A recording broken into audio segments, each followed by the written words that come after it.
Boa noite, irmãos, graça e paz. Também quero saudar os irmãos que nos acompanham pela live, pelo canal da igreja. Sejam bem-vindos em nome de Jesus. Eu preparei alguns slides, eu gostaria de pedir que os irmãos projetassem aí, por favor. Isso, apenas alguns slides, um resumo daquilo que nós vamos falar nessa noite.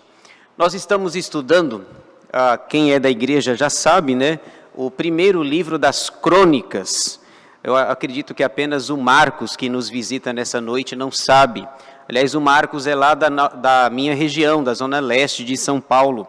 O Marcos é um amigo, eu o tenho no WhatsApp, a gente conversa, ele está aqui na Praia Grande, ele vem lá de Ermelino Matarazzo, na zona leste, reverendo Gilberto.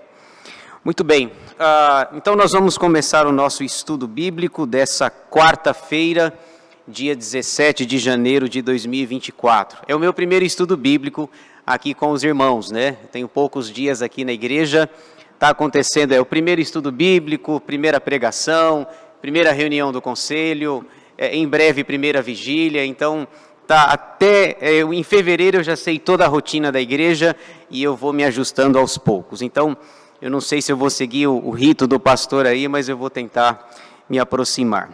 Muito bem, abra sua Bíblia em 1 Crônicas 18. 1 Crônicas capítulo 18. Vocês começaram a estudar a Bíblia, né? Acho que em outubro de 2017, é isso? Outubro de 2017, começou lá em Gênesis e o objetivo é chegar em Apocalipse. 1 Crônicas capítulo 18, nós vamos ler o texto todo, são 17 versículos, já para que a gente se familiarize com o texto. Lido o texto, eu peço que você mantenha a sua Bíblia aberta para a exposição dessa passagem da Palavra de Deus.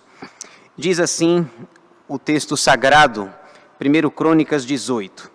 Depois disto, feriu Davi os filisteus e os humilhou, tomou Agate e suas aldeias das mãos dos filisteus. Também derrotou os moabitas, e assim ficaram por servos de Davi, e lhe pagavam tributo. Também Hadadezer, rei de Zobá, foi derrotado por Davi até Amate, quando aquele foi restabelecer o seu domínio sobre o rio Eufrates. Tomou-lhe Davi 1.000 carros, 7.000 cavaleiros e 20.000 homens de pé. Davi já retou a todos os cavalos dos carros, menos para 100 deles. Vieram os sírios de Damasco a socorrer a Hadadezer, rei de Zobá. Porém Davi matou dos sírios 22.000 homens. Davi pôs guarnições na Síria de Damasco, e os sírios ficaram por servos de Davi, e lhe pagavam tributo. E o Senhor dava vitórias a Davi por onde quer que ia. Tomou Davi os escudos de ouro que havia com os oficiais de Hadadezer e os trouxe a Jerusalém.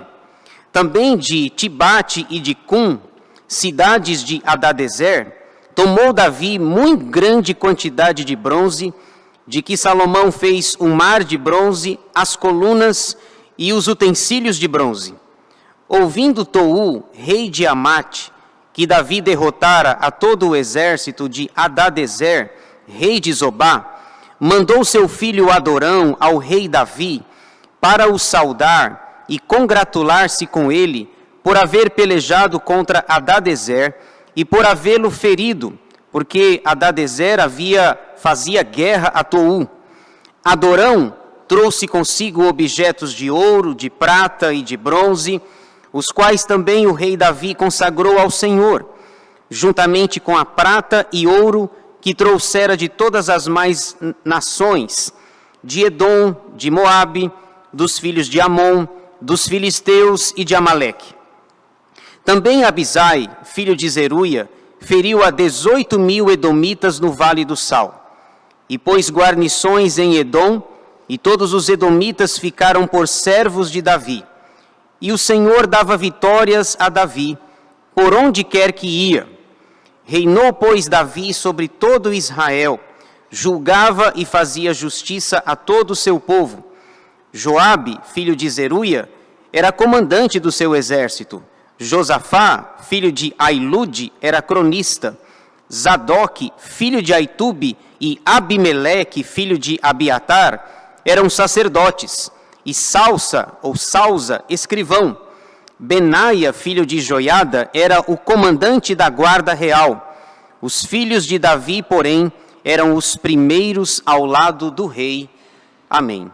Vamos orar, pedindo a bênção e a iluminação do Espírito Santo para a exposição dessa passagem da Escritura.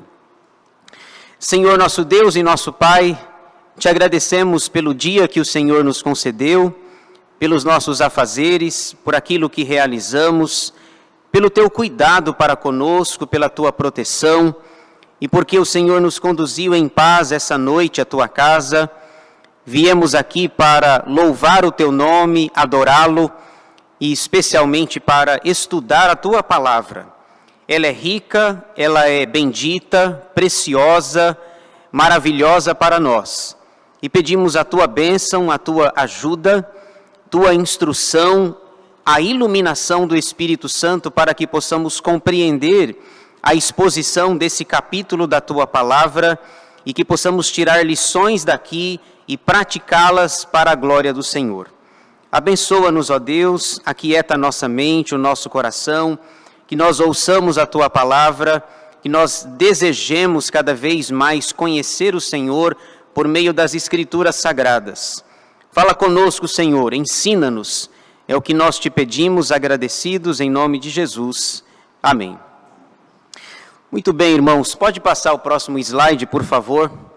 Eu fiz aí para os irmãos o esboço do livro em questão que os irmãos estão estudando.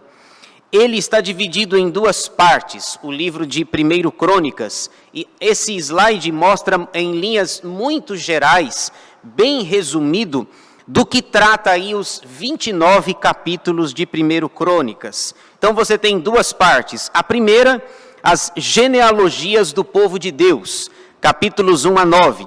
E a segunda, o reinado de Davi. Então, em linhas gerais, é isso que nós temos nesses capítulos. Aliás, a primeira parte, que nós já vencemos, nós estamos na segunda parte, é uma parte árida, inclusive, né? A gente nem gosta muito de ler essa parte. Os 9 primeiros capítulos, apenas falando de genealogias, de nomes sem fim. Parece até uma leitura cansativa para nós e que não nos interessa. No entanto, para o judeu, as genealogias eram bastante importantes e significativas.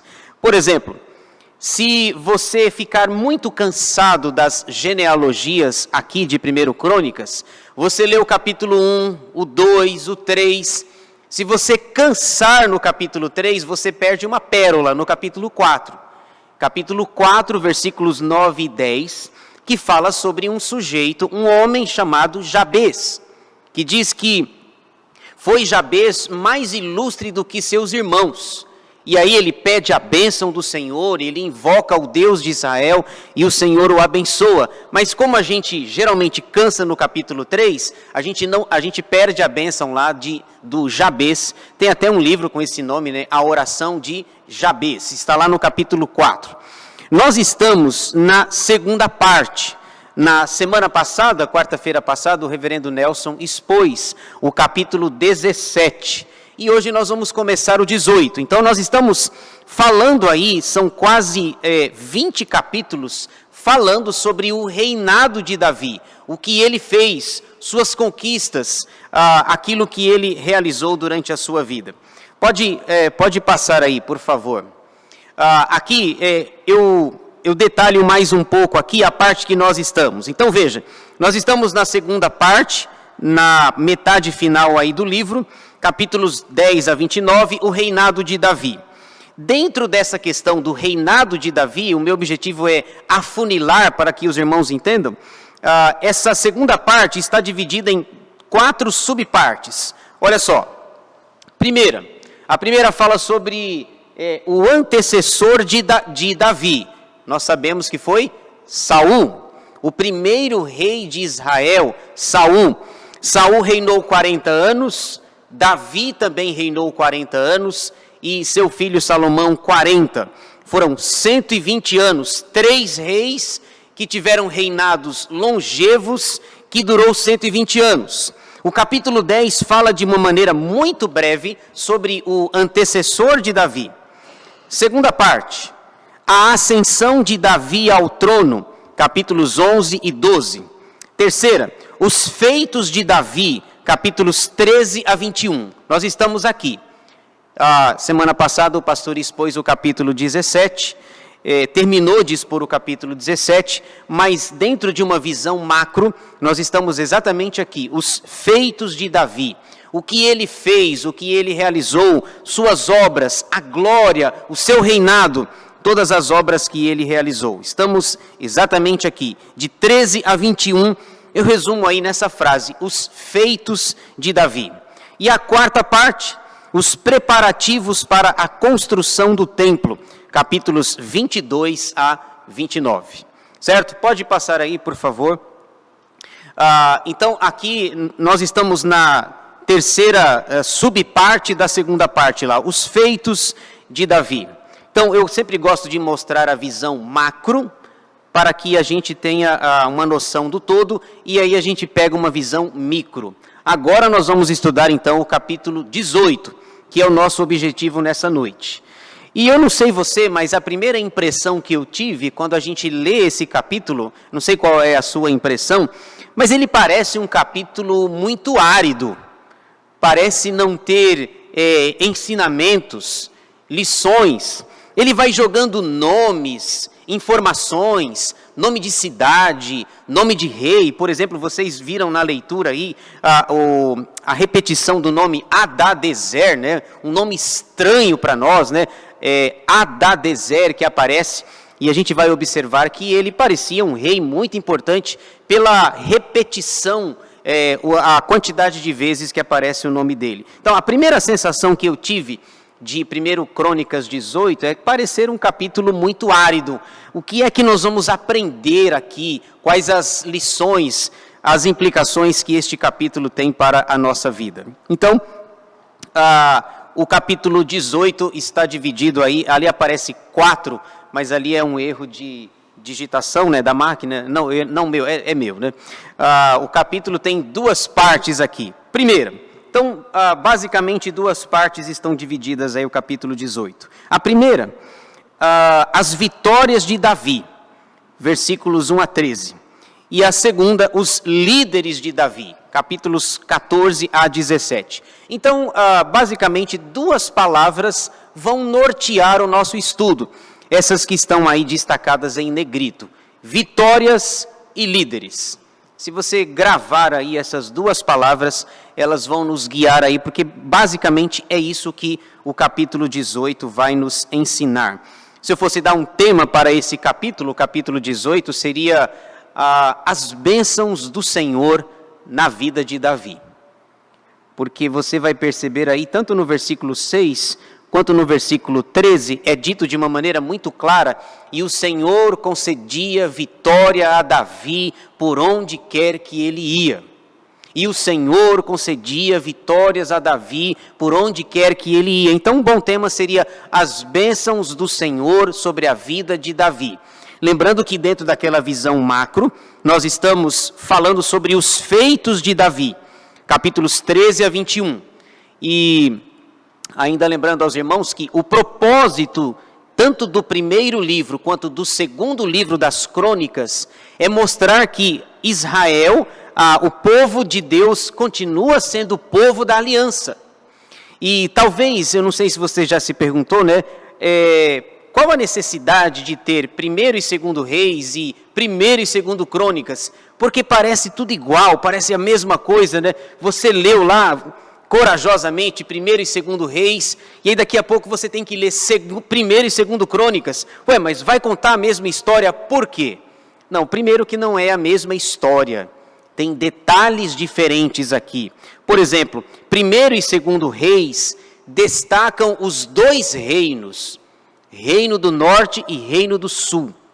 E 1º e 2º Crônicas, a ênfase está no Reino do Sul, que é o reino da linhagem de Davi, a linhagem messiânica, a linhagem de Davi que vai trazer o Salvador ao mundo. Então há essa distinção. Os 2 livros das crônicas é para mostrar, olha, o povo de Deus continua sendo o povo da aliança, mesmo que vocês tenham ido para o cativeiro babilônico. Curiosamente, não é o nosso caso ainda, mas segundo Crônicas é cronologicamente o último livro do Antigo Testamento. A gente, na nossa Bíblia é Malaquias, né? Aparece lá o último livro antes de Mateus, Malaquias. Mas cronologicamente, quem termina o Antigo Testamento é Crônicas. E o autor, que nós não sabemos quem é, quer dizer assim, olha, o povo de Deus continua sendo o povo da aliança. Deus não abandonou a sua aliança para com a linhagem e a descendência de Davi.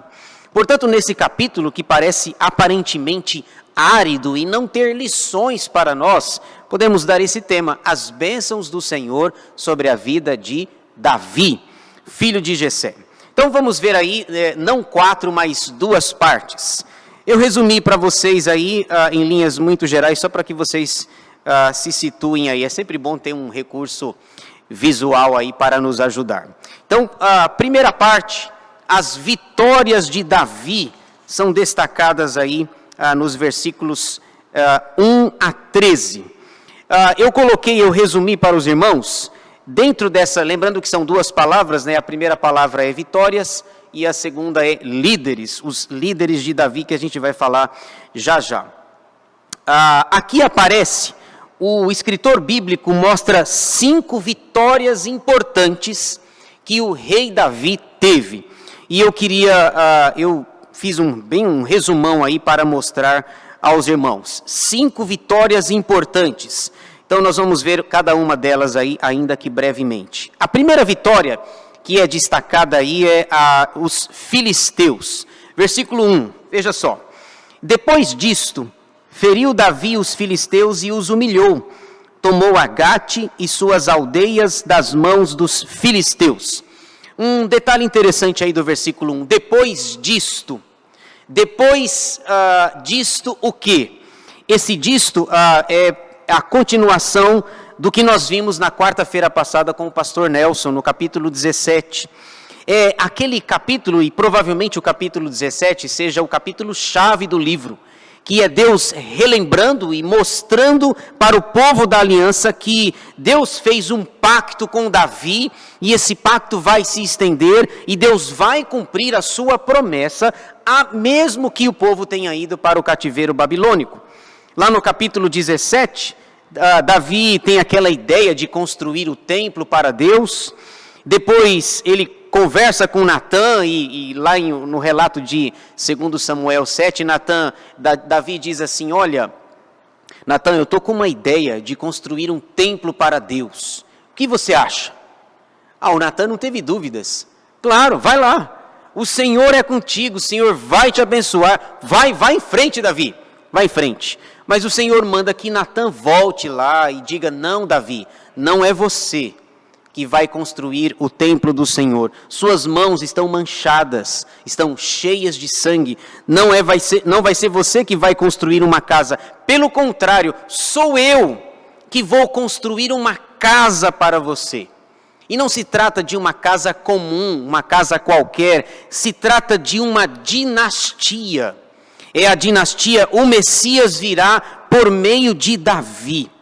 E aí o texto que o pastor expôs na semana passada, Davi faz ações de graças ao Senhor pelo que ele ouviu do próprio Deus. Nós vimos o que foi discutido aqui, falado, né? Que Deus via Davi como alguém ilustre. Deus o considerava como ilustre. Então tem toda aquela descrição, Davi fica feliz, fica contente, porque ao invés de construir uma casa para Deus, é Deus quem vai construir uma casa para ele. E essa casa vai se perdurar, e aí você vai ver evidências disso no Novo Testamento. Quando Jesus começa, por exemplo, o seu ministério, lá em Mateus no capítulo 15, tem aquele episódio da mulher cananeia, que está em busca de ajuda, porque a sua filha está endemoniada. Ela vem gritando e vem clamando, e o grito daquela mulher é: Jesus, Senhor, filho de Davi, tem compaixão, tem misericórdia de mim. Esse grito que ela vem ecoando é porque Deus de fato cumpriu as promessas feitas no Antigo Testamento, que da família e da casa de Davi viria o Messias.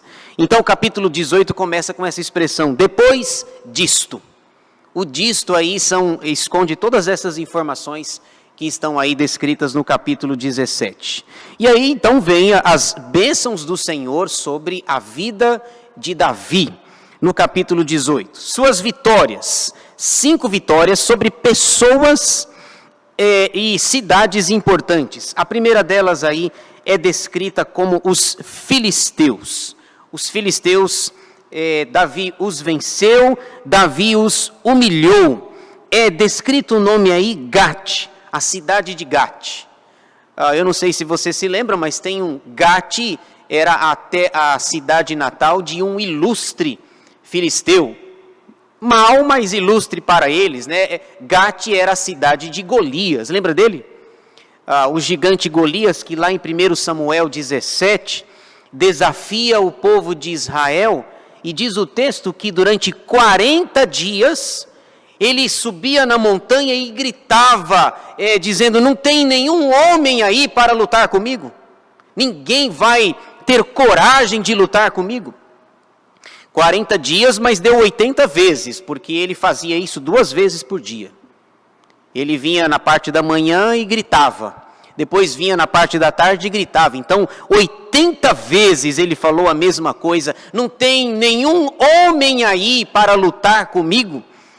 E eu já tive a curiosidade de ver a altura de Golias. Eu não sei se vocês já pararam para fazer essa pesquisa aí, talvez sem propósito, mas eu tive a curiosidade. E pela descrição bíblica, Golias tinha 2,92 metros de altura. 2,92 era a altura de Golias. E diz o texto lá, e provavelmente o Davi tinha 1,60 m. E que era ruivo, era de boa aparência. Pelo menos na altura a gente está lá, né? Eu falo que eu tenho, já falei para o pastor Nelson, né? Eu tenho 1,58 m. Mas para os inimigos, né, pastor? Para os inimigos, 1,60 m. Certo? 1,58 m, mas para os inimigos, 1,60 m. Imaginem a luta de alguém que tem, talvez a minha altura, né, 1,60 m, contra alguém que tem 2,92 m. O gigante Golias. Então essa informação despretensiosa aí no versículo 1, né? Ele venceu os filisteus e os humilhou. Gate era uma das 5 principais cidades da Filístia, que é a terra dos filisteus. Na verdade, eu já acabei citando ali, né? Israel sempre teve problema com os filisteus. Sempre teve problema. Você pode ler o Antigo Testamento que você vai perceber. Lá em Gênesis 26, por exemplo, Gênesis 26 diz que Isaac estava na terra dos filisteus. Ele estava lá na terra dos filisteus e os filisteus vinham, ele cavava um poço lá e eles enchiam de terra lá. Gênesis 26, Israel já tinha problema com os filisteus. Depois você tem um outro, cronologicamente falando, né, minha cabeça se organiza melhor assim, você tem Sansão. Juízes 13, 14, 15, 16... Quem oprimia Israel eram os filisteus. E Deus levantou um homem chamado Sansão para derrotar os filisteus. E aí tem a história lá de Dalila e etc. Então, você tem historicamente Israel com um problema com os filisteus. E um último episódio que eu cito ali é Golias, que também era um filisteu, 2,92 m, que lutou contra Davi lá em 1 Samuel 17. Primeiro inimigo vencido, então, os filisteus, ele os vence e os humilha. Versículo 2 vai falar sobre um outro inimigo vencido, os moabitas, versículo 2. Também derrotou os moabitas e assim ficaram por servos de Davi e lhe pagavam tributo. Os moabitas, a origem deles está lá em Gênesis capítulo 19. Os moabitas eram descendentes de Ló, sobrinho de Abraão. E os moabitas e os amonitas sempre deram problema também. Eram vizinhos, geograficamente falando, eram vizinhos de Israel, mas eles deram problema. E aí o texto diz que Davi também derrotou os moabitas e eles pagavam tributo, uma espécie de imposto para eles. Terceira vitória contra Hadadezer, é o que vai aparecer aí, versículos 3 e 4. Veja só.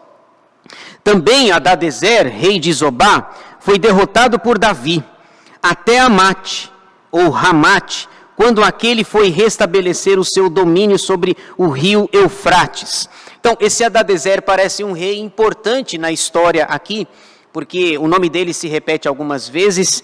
Ele é associado aí ao rio Eufrates. O rio Eufrates também é bem conhecido na Bíblia, né? Ele aparece lá em Gênesis 2, diz que o jardim do Éden era banhado por 4 rios, e um desses rios era o rio Eufrates. E o rio Eufrates é tão importante que ele aparece também lá no livro do Apocalipse.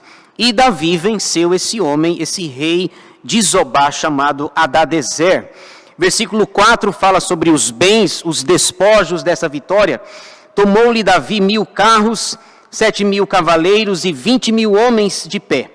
Davi jarretou a todos os cavalos dos carros, menos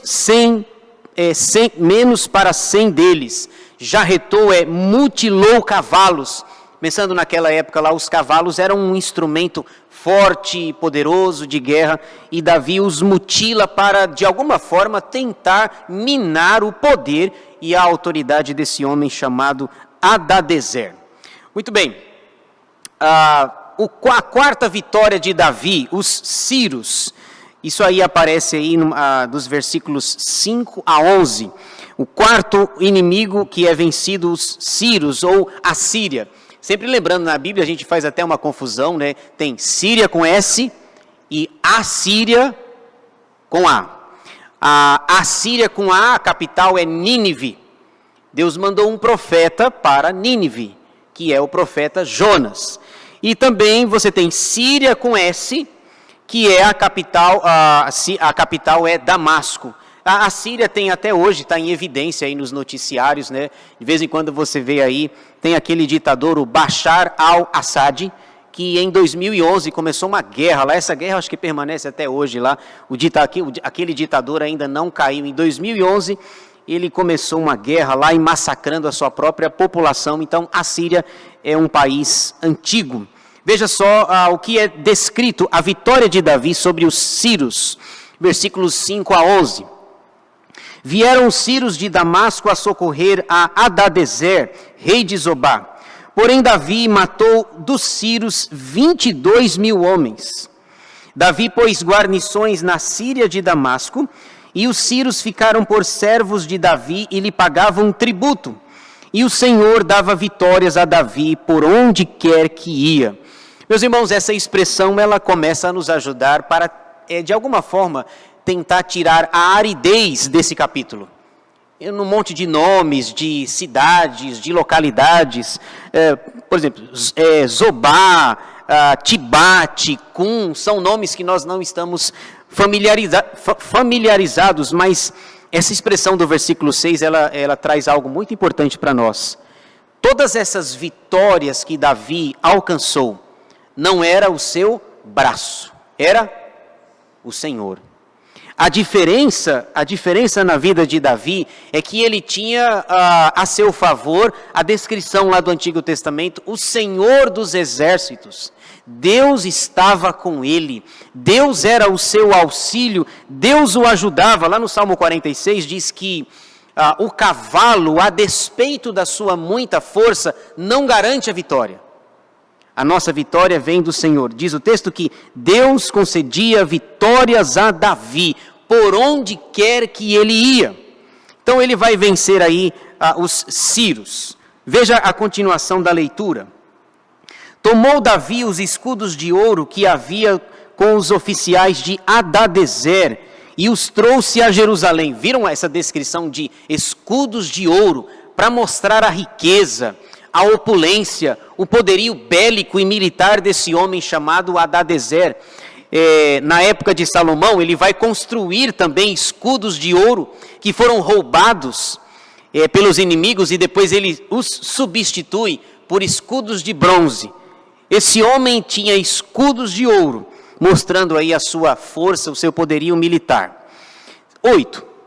Também de Tibate e de Cum, cidades de Hadadezer, tomou Davi muito grande quantidade de bronze, de que Salomão fez um mar de bronze, as colunas e os utensílios de bronze. Ou seja, essa informação aqui do versículo 8, a gente ainda vai ver lá na frente, quando seu filho Salomão estiver construindo o templo, todas essas riquezas, todos esses despojos de guerra que Davi conseguiu, quando ele ficou bem velhinho e próximo da sua morte, que ele acabou falecendo, ele consagrou e deu tudo para o seu filho Salomão e disse: agora é com você para a construção. Então o autor já dá nós diríamos, esse spoiler do que vai acontecer lá na frente quando o seu filho Salomão for construir. Verso 9. Ouvindo Tou, rei de Amate, que Davi derrotara a todo o exército de Hadadezer, rei de Zobá, mandou seu filho Adorão ao rei Davi para o saudar e congratular-se com ele por haver pelejado contra Hadadezer e por havê-lo ferido, porque Hadadezer fazia guerra a Tou. Adorão trouxe consigo objetos de ouro, de prata e de bronze, os quais também o rei Davi consagrou ao Senhor, juntamente com a prata e o ouro que trouxera de todas as mais nações, de Edom, de Moabe, dos filhos de Amon, dos filisteus e de Amaleque. Então você percebe a ênfase do autor em mostrar, olha, a bênção do Senhor está com Davi. Ele de fato é o homem segundo o coração de Deus. Deus está com ele, Deus o guarda, Deus o livra, Deus o abençoa. E veja que todas as pessoas trazem presentes para ele. Esse Tou aí, por exemplo, ele, pelo que o texto nos indica, ele era inimigo de Hadadezer, não conseguiu vencê-lo, veio através do seu filho dar os parabéns a Davi pela conquista que ele havia alcançado. O que me chama a atenção, novamente, é o versículo 6. Em tudo isso, não está o braço de Davi, não está a força, simplesmente a força dele, está o Senhor. É Deus quem lhe dava vitórias. Lá em 2 Samuel 24, a gente já passou por esse texto. Lembram-se quando ele quis saber o tamanho da força dele, do braço dele, que ele mandou levantar aquele censo e que deu um problema enorme.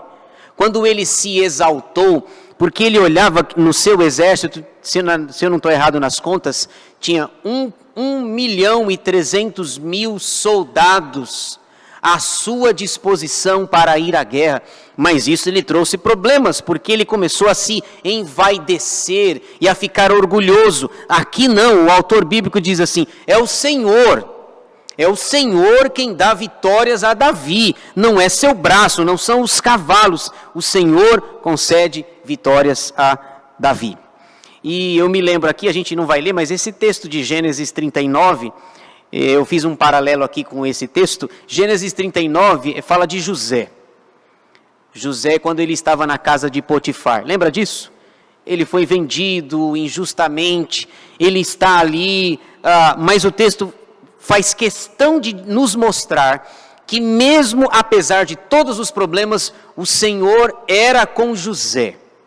O Senhor estava com José, abençoava a vida dele, tudo que ele punha a mão prosperava, de maneira que o seu senhor Potifar não sabia nem o que tinha. Potifar só sabia mesmo, na verdade, do prato de comida que estava na frente dele. E Gênesis 39 também é dito isso. Se aqui em 1 Crônicas 18 é dito que Deus concedia vitórias a Davi, que o Senhor estava com Davi, veja, lá no início da história da redenção, em Gênesis 39, também é dito a mesma coisa, que Deus estava com José e o fazia prosperar, e ele era abençoado. Último inimigo aí, a quinta e última vitória, os Edomitas, versículos 12 e 13, para a gente caminhar aí para o final. Versos 12 e 13, Davi vence os Edomitas, E aí, essa vitória é dita aí através de Abisai. Também Abisai, filho de Zeruia, feriu a 18.000 edomitas no Vale do Sal, e pôs guarnições em Edom, e todos os edomitas ficaram por servos de Davi. E o Senhor dava vitórias a Davi por onde quer que ia. Observaram a repetição do estribilho? E o Senhor era com Davi. E o Senhor estava com Davi. Portanto, ele estava vencendo, mas não é seu braço. Não é a sua força, seu poderio militar. Lá no versículo 6 é dito que o Senhor lhe dava vitórias. E no versículo 13, a mesma coisa. E o Senhor lhe dava vitórias. Sobre os filisteus, sobre os moabitas, sobre Hadadezer, sobre os sírios e sobre os edomitas. A gente sabe, você provavelmente lembra quem eram os edomitas. Os edomitas eram descendentes lá de Esaú, irmão de Jacó. Você tem os descendentes de Ló vão dar trabalho para Israel, no Antigo Testamento, e os descendentes de Esaú, que é Edom, os edomitas também vão dar trabalho para o povo de Israel. Aqui, não sei se você lembra, mas Abisai, nas minhas pesquisas, Abisai era sobrinho de Davi. Eu não sei você, mas eu sempre achei que Zeruia era o nome de um homem, mas não é não, tá? Zeruia não é um homem. Zeruia, eu falava, nossa, esse Zeruia era forte, mas na verdade é essa Zeruia, certo? Era uma mulher. Zeruia, se você não sabe, Zeruia era irmã de Davi. A gente só lembra dos filhos de Jessé, lá em 1 Samuel 16, quando passa todo mundo lá, os filhos de Jessé, só passam os homens. Mas Davi tinha 2 irmãs. E uma delas era essa pessoa que para mim era um homem, quando eu vi achava que era um homem, o Zeruia, mas na verdade é a Zeruia. Zeruia era irmã de Davi, portanto Abisai é sobrinho de Davi. E o escritor bíblico está dizendo, Deus abençoava Davi, dava vitória para ele, mesmo através de seu sobrinho Abisai. É isso que o texto está nos dizendo. E outro detalhe aí, por exemplo, diz o local, versículo 12, no Vale do Sal. O Vale do Sal foi contexto para escrever o Salmo 60. Dá uma olhada aí, por favor. Veja aí o Salmo de número 60. Foi escrito. O contexto do Salmo 60 é exatamente aqui, quando Abisai está vencendo os edomitas no Vale do Sal. Veja aí, por favor, o Salmo 60. O título em negrito aí é Oração em Tempos de Guerra. Quando que aconteceu isso? Aí o escritor sagrado vai dizer que é justamente nesse momento aí de Abisai. Veja o que está em itálico aí na sua Bíblia. Ao mestre de canto, segundo a melodia, os lírios do testemunho, hino de Davi para ensinar, quando lutou contra os sírios da Mesopotâmia e os sírios de Zobá, e quando Joabe, regressando, derrotou de Edom 12.000 homens no Vale do Sal. Então aqui é dito Joabe, né, que Abisai e Joabe eram irmãos. Provavelmente essa diferença de nomes aí se trata da mesma batalha. E o Senhor lhe dava vitórias. Então o Salmo 60, o contexto é tirado daqui. Segunda parte do texto aqui, pode passar, os líderes de Davi. Os líderes, vamos ver aí. O texto fala de 6, que eu quero citá-los aí para vocês. Essa parte é menor, é mais tranquila. Alguns nomes são mais conhecidos, outros são menos conhecidos. São citados aí 6 nomes, entre a liderança de Davi. Veja só, versos 14 a 17, deixa eu ler para a gente fechar aqui. Reinou, pois, Davi sobre todo Israel, julgava e fazia justiça a todo o seu povo. Joabe, filho de Zeruia, portanto, irmã de Davi, era comandante do exército. Josafá, filho de Ailude, era cronista. Zadok, filho de Aitube, e Abimeleque, filho de Abiatar, eram sacerdotes, e Salza, escrivão. Benaia, filho de Joiada, era o comandante da guarda real. Os filhos de Davi, porém, eram os primeiros ao lado do rei. Muito bem, deixa eu citar aqui brevemente aí, talvez você conheça um ou outro nome aqui dessa lista de 6. Provavelmente aqui você vai dizer que o mais conhecido era Joabe. Então veja aí, Joabe no verso 15, a parte A, é dito o nome de Joabe. Joabe era comandante do seu exército. Tem muitas histórias de Joabe, não é verdade? Vocês já passaram por 1º e 2º Reis, e vocês viram, tem muitas histórias de Joabe, inclusive uma história de traição. Quando Salomão for assumir o trono, Davi está para morrer e Davi diz assim: meu filho, você vai reinar em Jerusalém e você vai ser sábio o suficiente para saber o que deve ser feito com Joabe. Joabe não é boa pinta, mas eu não vou dizer que você deve matá-lo. E Salomão, por misericórdia, Salomão vai dizer: olha, como você serviu ao meu pai, eu vou deixar você vivo. Mas aí ele pisa na bola algumas vezes lá e ele acaba sendo morto. Ele segura as pontas do altar, como se isso lhe fosse trazer segurança, mas ele é morto lá por um homem que vai aparecer aqui lá no final do texto. Então, Joabe é um comandante. Josafá é dito aí, o cronista de Davi. Ele que ia escrevendo lá os feitos de Davi. Josafá, pouco conhecido. O terceiro nome, Zadok. Zadok e Abimeleque eram sacerdotes de Davi.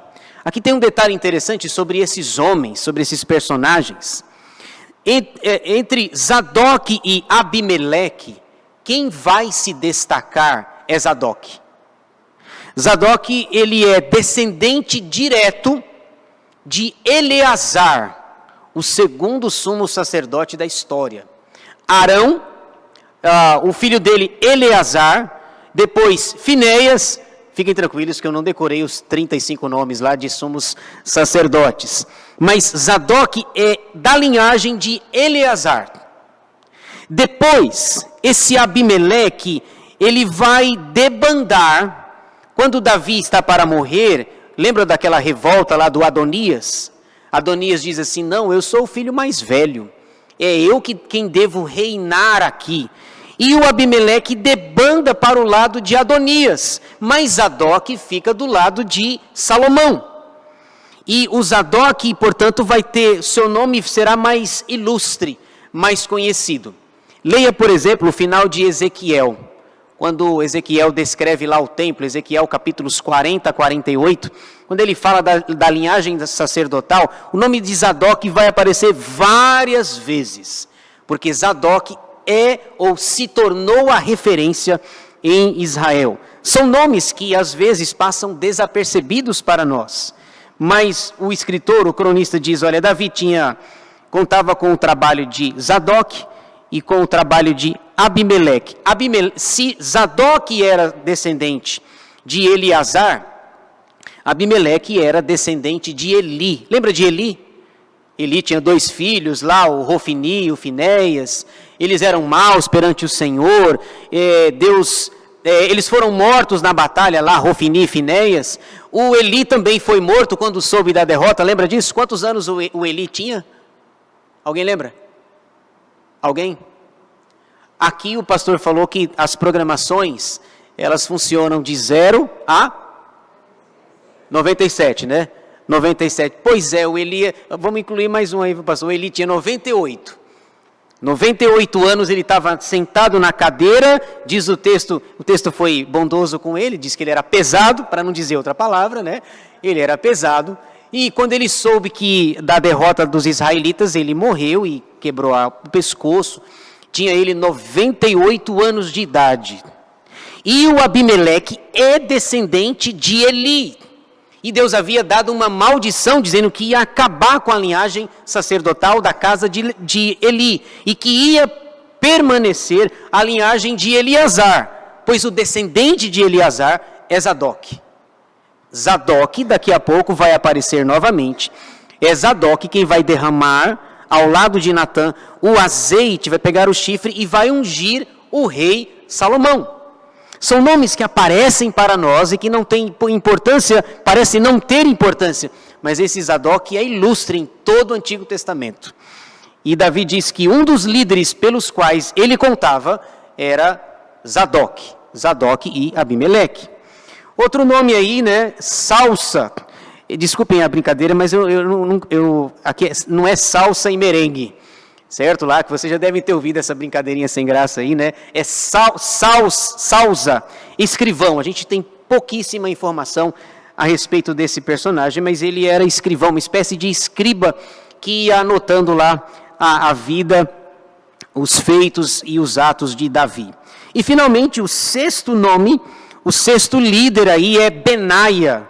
Esse Benaia também ganha um destaque no versículo 17. Benaia, ele foi comandante da guarda real, a guarda de elite do rei Davi, e ele serviu nos dois reinados. Ele foi comandante de Davi, depois Davi morreu e ele foi comandante de Salomão. Salomão o promove lá e ele é Benaia que recebeu a ordem de Salomão para matar Joabe. Lembra disso? Isso vai aparecer um pouquinho mais para frente. Benaia foi um homem muito leal a Davi e leal a Salomão. E também o texto encerra dizendo aí que os filhos de Davi, porém, eram os primeiros ao lado do rei. Eu não sei se você já teve a curiosidade, se eu não errei na conta, quantos filhos Davi teve? Quantos filhos ele teve? Diz que os filhos participavam aí, de alguma forma, do reinado dele. Nas minhas contas, 19 filhos. É muito, né? 19 filhos ele teve. Se eu não errei a conta, certo? Mas se eu errei é para mais. E não para menos. 19 filhos das esposas que ele tinha. 19. Inclusive a casa dele geralmente tinha um problema para resolver, né? É um querendo tomar o reino, é um querendo matar o outro, é um querendo o trono. Lembra do Absalão? O Absalão, Davi não queria mais recebê-lo, não queria falar com ele, e ele ficou anos tentando falar com o pai dele, e voltou lá de Jesur, diz o texto bíblico, e chegou um dia e falou, então tá bom, papai não quer me ver, agora eu não quero mais conversar com papai, agora eu quero é matar papai. Se ele não quer conversar comigo, então agora eu quero é matar meu pai. E ele quer primeiro o trono, para depois matar o seu pai. E Davi sai, diz o texto, descalço, jogando poeira para o ar, fugindo de seu filho Absalão, depois ele é morto. E Davi tem aquela triste notícia, e ele chora lá em 2 Samuel 13, Absalão, meu filho, Absalão, Absalão, por causa da morte do seu filho. Portanto, esse é o ensino do capítulo 18, um texto aparentemente árido. Passa mais uma aí para a gente fechar, por favor. Acho que é Antônio. Diante de tudo isso, qual é a aplicação? Qual a aplicação? Quais as lições que a gente tira desse capítulo aparentemente árido? 3 coisas me chamaram a atenção para a gente fechar o nosso estudo nessa noite. 3 lições importantes para a nossa vida. Primeira, olhando para esse texto, as nossas vitórias vêm do Senhor. Não é verdade? As nossas vitórias vêm do Senhor. Não é a minha força, não é a minha capacidade, não é a minha eloquência, não são os meus diplomas, os meus títulos, porque tudo aquilo que nós temos, quem nos deu? Deus. Foi o Senhor. Então o autor, ele quer levar a gente para que nós reflitamos dizendo o seguinte, olha, as nossas vitórias vêm do Senhor. Se Davi venceu esses 5 inimigos, é porque o Senhor estava com ele. Quando ele tentou fazer do jeito dele, achando que levantando aquele censo, com muita gente, com muitos soldados à sua disposição, Deus fez foi puni-lo. Deus levantou um homem, um profeta, para exortá-lo, para que ele mudasse de ideia, desencorajá-lo a confiar no seu exército, que passava de 1 milhão de soldados. Portanto, que lição que a gente tira disso? Que as nossas vitórias vêm do Senhor. As nossas conquistas vêm do Senhor. O que eu tenho hoje, o que eu consegui, o que vocês conseguiram, vem do Senhor. É o Senhor quem nos dá vitória. Segunda lição que nós tiramos desse texto é a importância de sermos justos. Veja aí novamente o versículo 14. Reinou, pois, Davi sobre todo Israel, julgava e fazia justiça a todo o seu povo. A importância de sermos justos. É claro que Davi teve suas falhas, seus erros. Se por um lado ele foi o homem segundo o coração de Deus, por outro lado a Bíblia não esconde os seus erros. Um assassino, um adúltero, eu até brinco aqui, né? Nós temos um Urias aqui na igreja, que beleza, hein? Aí minha mente associa, né? Toda vez que eu vejo Urias, eu digo, Urias, cuidado com Davi, certo? Por causa daquele episódio lá com Urias o Heteu. Agora, a despeito desses erros, o texto diz assim, Davi fazia justiça. Seu filho Salomão vai fazer a mesma coisa, quando ele assumir o trono. Lembram-se daquelas 2 prostitutas que chegaram com uma criança aqui, e Salomão diz assim, olha, parte a criança no meio, está tudo resolvido. Nossa, que decisão maravilhosa, né? O homem mais sábio quer cortar no meio um bebê. Não, ele não quer cortar no meio, ele sabe o seu propósito, o seu objetivo. Ele fazia justiça. Então, a segunda lição que o autor está ensinando para nós é a importância de sermos justos na nossa vida. Você não é rei, eu também não sou rei. Mas é importante que no nosso dia a dia nós hajamos com justiça. Que nós façamos coisas corretas. Coisas que agradam a Deus. Coisas simples. Por exemplo, se você vai ao mercado e recebeu o troco a mais, e você percebeu que recebeu a mais, você deve fazer o que como um bom cristão? Vai lá devolver, para o espanto da mulher do caixa lá, né? Para o espanto dela, mas é isso que a gente deve fazer, o nosso código, a nossa ética, fazermos justiça. Porque Davi é rei, ele quer fazer justiça, mas ele é um tipo de Cristo. Sua justiça, ainda que falha, aponta para Jesus Cristo, o nosso rei supremo e justo. Portanto, essa é a segunda lição que o cronista quer que nós aprendamos. E a terceira lição, a importância de termos bons líderes. Isso aqui é importante também, né? Já viram aquele ditado, né? Uma andorinha só não faz verão. E é verdade. Davi tem sabedoria, Davi é o homem segundo o coração de Deus, mas ele estava cercado de bons líderes. Ele tinha um comandante do exército, na vida pública, política, ele tinha quem cuidava, para registrar suas atas, se é que tinha ata naquela época lá, né? Para registrar seus feitos, suas atas, hoje em dia, ele tinha alguém para isso.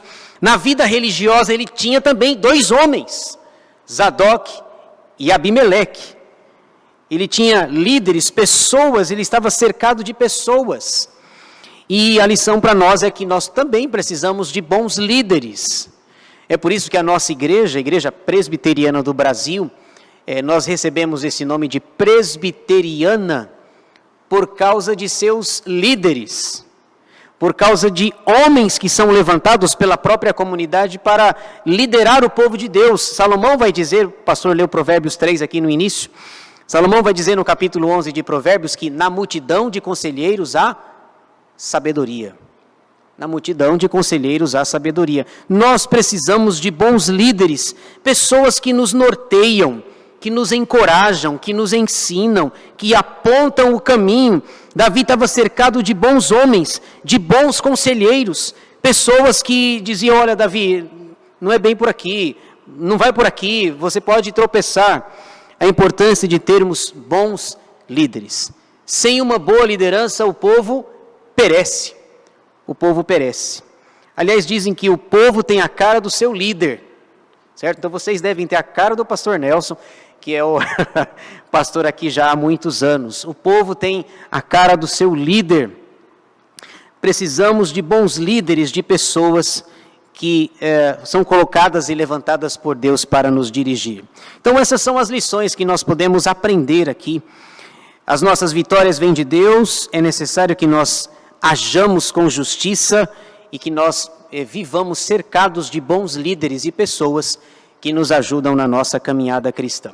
Pode passar o último aí, por favor, para a gente fechar? É isso. Então, 1 Crônicas 18, é isso que nós tínhamos para falar. As bênçãos do Senhor na vida de Davi. Alguma pergunta, alguma colocação?